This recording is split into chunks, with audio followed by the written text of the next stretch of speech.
কদিন ধরে বাইরে যা দারুণ সুন্দর ওয়েদার হয়েছে না, টক মিষ্টি জাতীয় কিছু খাবার ইচ্ছা করছিল। তাই সেদিন ডিনারে বানিয়েছিলাম দই বড়া। দই বড়া আমার যে খুব পার্সোনালি ফেভারিট তা না, এমনকি আমি বাইরে চাট খেলেও দই অ্যাভয়েড করে মিষ্টি চাটনি দিয়ে খাই।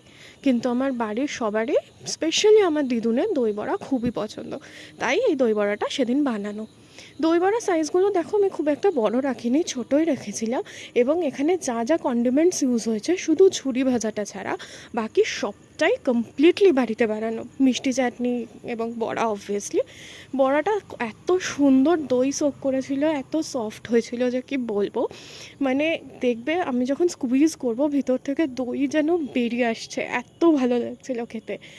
এটার মধ্যে না অনেকে গ্রিন চাটনিও অ্যাড করে, আমরা অ্যাড করিনি কারণ আমাদের কাছে ধনেপাতা ছিল না, সো আমি গ্রিন চাটনিটা বানাতে পারিনি। বাট মিষ্টি চাটনি দিয়েও দুর্দান্ত লাগছিল। তোমরাও বাড়িতে ট্রাই করো।